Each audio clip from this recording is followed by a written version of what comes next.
E trazendo agora o ponto sobre sobrecarga de funções de tarefa do voluntário. É muito comum, eu também acho que em todas as igrejas acontece isso. Cara, a Josiane é uma pessoa muito dedicada, ela gosta de trabalhar, sempre ela está envolvida, ela não mede esforços. A gente está precisando de alguém para fazer isso aqui. Ah, a irmã Josiane. E sempre que a gente liga, ela sempre diz sim. Sim, eis-me aqui. E aí, senhor Hudson? Eu vou falar por mim, tá? 35 anos dentro de uma igreja. 35 anos fazendo alguma coisa dentro da igreja. 35 anos eu acho que é exagero, porque eu comecei aos 13. Na realidade, eu comecei a me envolver desde cedo. 7 anos de idade eu já estava pregando na igreja, né, no culto de criança. E eu já vim dessa estrada, né? Então, assim, chegou um momento, eu comecei como músico, né? Como músico, mas quando eu me deparei, eu era muito mais do que isso.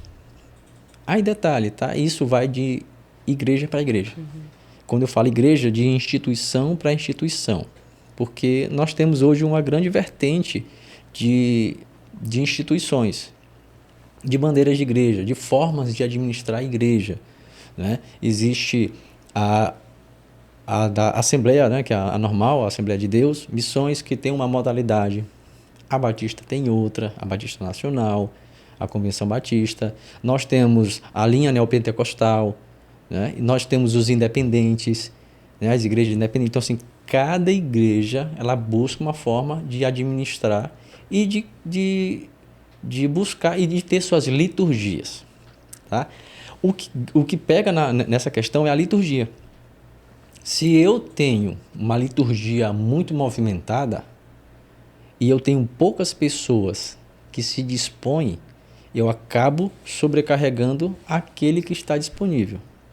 Então, eu me deparei em um determinado momento em que eu era músico, que eu era coordenador, que eu era líder de célula, líder da geração da célula, líder de célula, que eu era pregador, que eu era tanta coisa. Discipulador. Que exige também um compromisso ali toda Exatamente. semana. Então, assim, eu me deparei em um determinado momento em que eu peguei minha Bíblia e disse assim, o que eu estou fazendo mesmo? E a tua família? Eu já ia chegar aí. Eu disse, será se o que eu estou fazendo é para o reino ou é para a instituição? Quando eu fiz essa pergunta, eu aprendi a dizer não. Hudson, tu disseste não para a igreja, instituição, sim. Porque eu vi que eu estava perdendo a essência de muitas coisas. E minha vida espiritual ela já estava fraquejando por uma razão. Eu estava tão focado em fazer algo de uma forma para a instituição que eu esqueci que primeiramente, eu preciso ser servo, adorador. E eu chegava na igreja super cansado, a ponto de os irmãos acharem que eu estava orando, eu já estava cochilando, de tão sobrecarregado. E detalhe, gente, nós temos uma outra vida. Semana passada, eu estava visitando uma família, nós fizemos uma célula lá, muito bom mesmo, uma família que nunca tinha ouvido falar do Evangelho. E eu fui com o coração tão grato, porque eles abriram as portas da sua casa para nos receber. E aí foram comigo alguns discípulos e nós falamos sobre Jesus. Tá? Sobre Jesus. Jesus. E Jesus. Mais nada do que isso. Não apliquei estudo de célula, sabe? Eu não segui um rito que a gente aprende, né, na escola de líderes. Eu não segui porque, para aquele momento ali, para aquele grupo, eu tinha que apenas pregar sobre o Evangelho puro e simples. Se eu citasse um personagem da Bíblia, eles não iriam saber, não iam conhecer. Então eu teria que explicar sobre Se fosse isso. falar dos fariseus, Saduceus, né? E explicar a origem dos israelitas, quem era hebreu, o que era Eles já iam israelita, estar dormindo porque no era meio. judeu, de onde veio, né? Então, assim, isso deixa para depois. Ia trazer uma certa confusão na mente da pessoa, né? E aí eu fui e levei o verdadeiro evangelho, puro e simples. Jesus é a porta, é o caminho, é o único mediador entre Deus e os homens. Nós fomos muito bem aceitos. Inclusive, 3 das pessoas estavam na Rede Extrema, né, no sábado agora. E já temos uma célula alinhada para a próxima terça lá, e nós iremos realizar também uma célula lá. Observe que eu estou falando e meus olhos estão brilhando quando eu falo sobre isso, porque é, de fato, um verdadeiro evangelho. Agora eu vou trazer para vocês o fundo dessa história, ou melhor, a cozinha dessa história. Eu cheguei cansado lá. Por quê? Porque eu saí do escritório às 18 horas, um dia muito intenso de trabalho.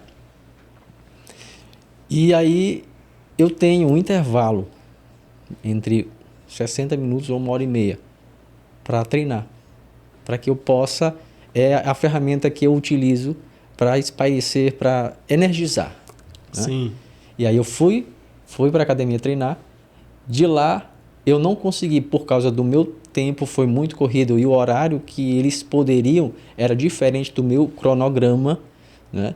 E aí eu não pude nem me alimentar direito. Só cheguei em casa, tomei um banho e fui realizar essa célula. Um momento de uma forma extraordinária, foi um momento atípico para mim, né? Quebrou um pouco o padrão. Mas onde eu quero chegar ao pano de fundo?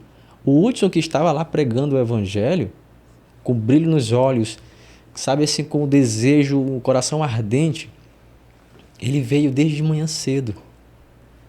Filhos acordando os meninos, arrumando eles, para que a gente pudesse levar eles para a escola. De lá, eu ia para o escritório, ia passar o dia trabalhando lá no escritório. Né? E vida de contador não é fácil. A gente tem que tomar energético direto, cafeína direto. Né? Cabelos brancos já tenho aos 35 anos Porque de idade. se errar um 0 ali na contabilidade... Nossa, eu colocar uma vírgula fora do lugar... Uma vírgula faz toda a diferença. Faz muita diferença. Então, assim, eu venho de uma sobrecarga secular. E nesta célula, onde eu queria chegar ao ponto, nesta célula eu preguei de uma forma bem clara e categórica. Nós estamos neste mundo. Então, eu jogo bola. Eu não gosto muito, né? Mas Gerald joga bola. Ele gosta de jogar bola. Ele está jogando bola e ele não joga bola só com crente.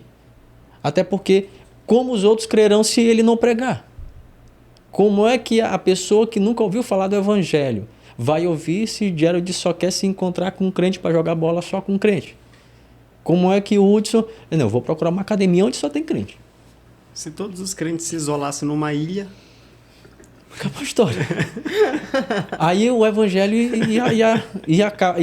eu não digo que ia fracassar, porque o Senhor, até as pedras iriam clamar no nosso lugar, mas aí a gente ia perder essa grande dádiva, né, de falar do Senhor. Então eu estava nessa célula falando o seguinte: olha, nós estamos nesse mundo. Nós estamos vivendo nesse mundo secular. E isso também serve para quem é crente. O crente também está no mundo secular. O crente trabalha, o crente estuda, o crente tem família. Desculpa, gente. O crente ele está nesse mundo e vivendo nesse mundo. E isso também traz, e às vezes não todos, tá?